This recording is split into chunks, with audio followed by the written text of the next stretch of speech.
Bonjour tout le monde et merci d'avoir acheté la solution Gambawalk. J'aimerais ça prendre quelques instants aujourd'hui pour vous montrer les divers volets de l'application. Puis ainsi, ça va vous aider à mieux la configurer et mieux l'utiliser et finalement en retirer le meilleur des profits afin que vous puissiez vous améliorer constamment. L'application vient sous deux formes d'interface. Il y a une version qui est ordinateur et l'autre version qui est mobile. Donc, dans la version ordinateur, on va configurer l'outil et on va apprécier les données, les résultats pour pouvoir prendre des bonnes décisions. Tandis que dans la version mobile, à ce niveau-là, on va vraiment être sur le plancher, dans l'action, à regarder ce qui se passe autour de nous pour être en mesure de répondre aux questions de façon adéquate et ainsi par la suite, comme je disais tantôt, revenir dans la version desktop pour voir les données.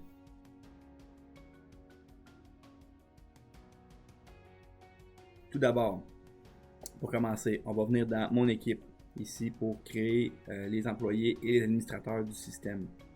Donc on peut venir créer les employés ici avec un courriel.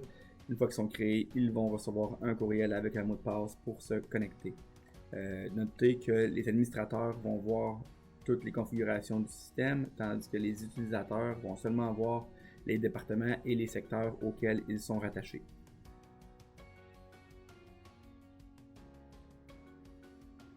On va venir faire la même chose pour les départements. Donc, on va aller sur la petite engrenage et on va venir chercher les départements.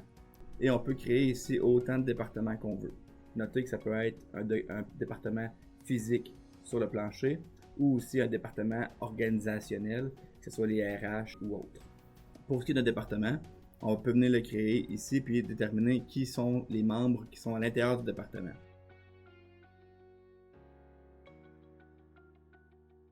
Une fois ça fait, on a les utilisateurs qui sont créés, ils ont reçu un courriel, ils peuvent maintenant se connecter, on leur a attribué un département, ou bien ils sont administrateurs et ils peuvent voir tout. Maintenant, on va configurer les marches. Pour configurer une marche, on va venir cliquer sur le département qui est visible, et là on va voir tous les sous-départements, ou plutôt les secteurs à l'intérieur du département qu'on peut venir créer ou configurer. Si vous voulez ajouter un nouveau secteur, vous pouvez. Dans le cas où vous voudriez tout mettre dans le même secteur, c'est possible aussi. L'application pour elle, dans le fond, c'est juste une façon pour vous de vraiment facilement retrouver l'information en la regroupant sous des départements ou des sous-départements ou secteurs. Si on crée un nouveau secteur, on pourrait l'appeler par exemple ressources humaines. On peut venir créer un paquet de cartes qui va être utilisé dans la version mobile. Donc, on va appeler ce paquet de cartes-là, par exemple, bien-être des employés. Prenez note que vous pouvez quand même utiliser l'application pour différentes façons d'opérer. Okay? Souvent, les gens vont me demander « Ouais, mais comment on fait pour l'utiliser dans un mode d'amélioration continue ou d'assurance qualité? » Dans le fond, vous allez regarder votre plancher de production, vous allez regarder comment que vous voulez utiliser l'application.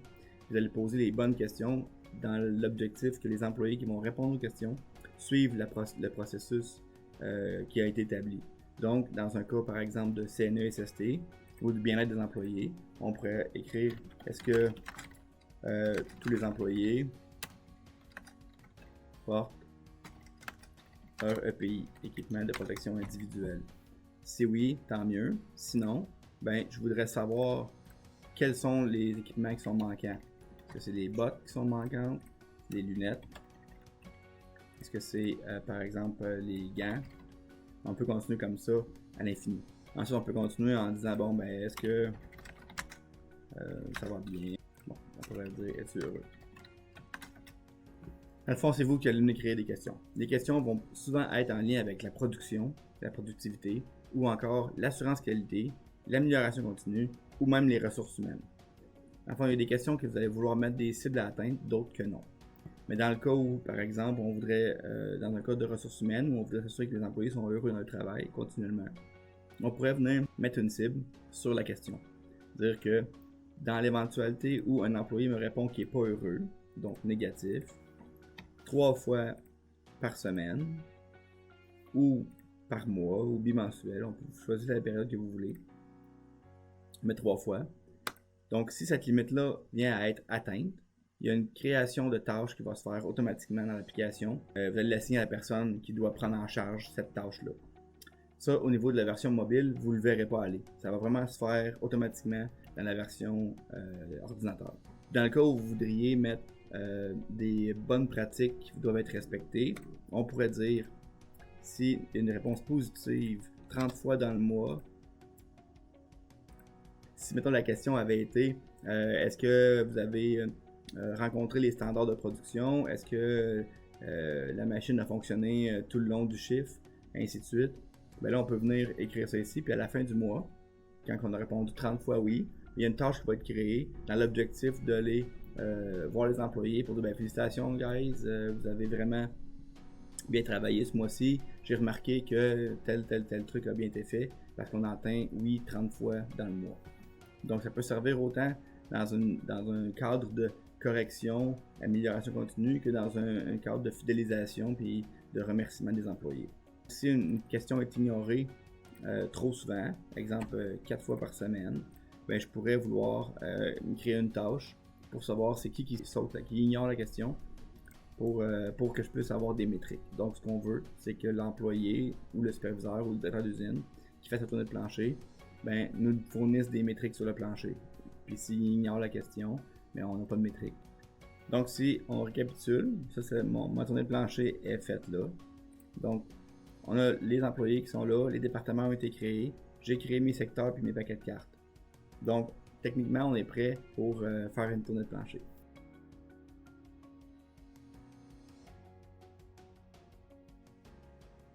Donc une fois ça c'est fait, ce qu'on peut faire, c'est aller en mode mobile. Au niveau du mode mobile, dans le fond, on va aller chercher le Gemba qui va nous permettre de répondre aux questions qui ont été préconfigurées. Par exemple, le département plancher de production, ressources humaines que j'ai créé au préalable. J'y vais en mode carte, on va lancer la tournée de plancher. Donc c'est ici que le travail va se faire pour l'employé. Donc on peut s'imaginer que l'employé est sur le plancher avec un téléphone ou une tablette et il y a des ponts roulants ou il y a des chariots élévateurs où il y a plein de distractions autour de lui. On ne veut pas nécessairement qu'il doive écrire et être déconcentré par son téléphone ou sa tablette. Ce qu'on veut, c'est qu'il reste conscient de son environnement.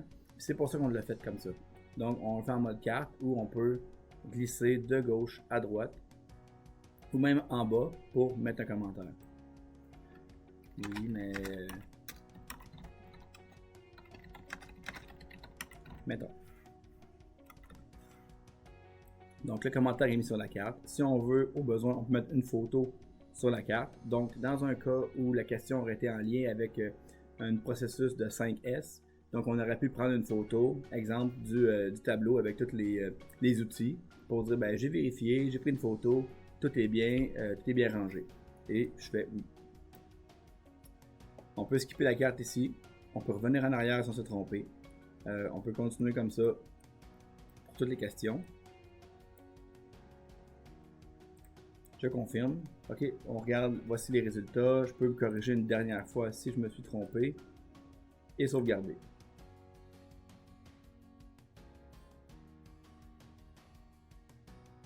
Donc au niveau de la version ordinateur, on va aller dans les résultats.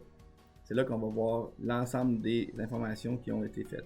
Donc au niveau du bien-être des employés, on voit le temps de plancher qui a été fait, on voit jusqu'à 77%, je vois que c'est moi qui l'ai fait. Et je vois le temps que ça a pris pour faire la tournée de plancher.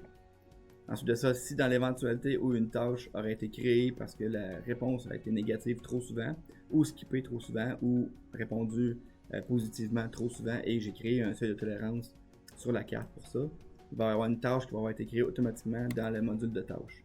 Donc au niveau du module de tâches, vous pouvez créer des tâches manuellement par vous-même, ou vous pouvez aussi voir les tâches qui ont été créées automatiquement parce qu'une tolérance a été atteinte.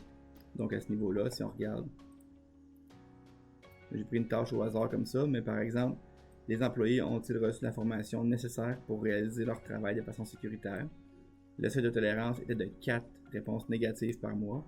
On a atteint le 4 à l'intérieur de ce mois-ci, une période d'un mois, donc c'est groupe chiffre qui a fait les tournées de plancher à chaque fois.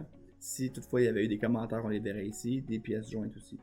Fait que là, on peut, maintenant, la tâche est créée, on voit l'historique. On peut venir assigner la tâche à quelqu'un. On pourrait dire, moi, je serais Evelyne qui fasse cette tâche-là. Elle est assignée. la priorité est urgente, haute ou normale. Une date d'échéance qui est déjà préétablie. Je peux écrire un texte pour m'assurer qu'elle a bien compris la tâche qui est à faire et sauvegarder. Ensuite de ça, si jamais vous voudriez envoyer ces tâches-là dans un module externe, GroupShift avec Gemba fournit un API qui vous permet gratuitement d'aller extraire les données et l'insérer dans votre système de gestion à vous. Donc, que ce soit au niveau des tâches, au niveau des tournées de plancher, au niveau des usagers, toute l'information est exportable via le Web API, mais aussi vous pouvez aussi utiliser l'export Excel qui se trouve dans à peu près chacune des écrans.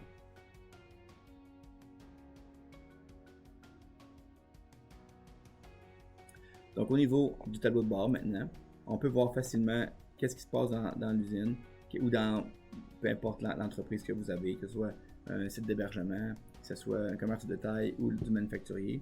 On voit les statuts des tâches où il y en a le plus à signer. Donc on voit à signer, j'en ai beaucoup de faites, mais il faut les compléter parce qu'actuellement ils sont encore en cours.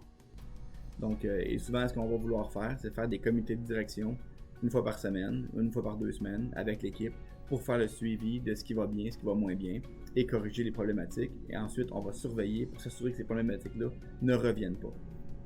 Donc, c'est vraiment de l'amélioration continue. On va voir aussi les tâches qui ne sont pas assignées. Donc, cette tâche-là, par exemple, n'est pas assignée à personne. Elle ne sera jamais complétée parce qu'elle n'est pas assignée. Fait qu'il faudra aller l'assigner à quelqu'un. Des réponses négatives et ainsi de suite. Je vais vous laisser explorer le dashboard par vous-même ou le tableau de bord par vous-même. Mais grosso modo, l'application, c'est ça. Ce qu'on voulait au tout départ, c'est une application simple, facile d'utilisation, intuitive, pour vraiment focusser sur l'optimisation de vos entreprises. Donc, merci beaucoup et à bientôt.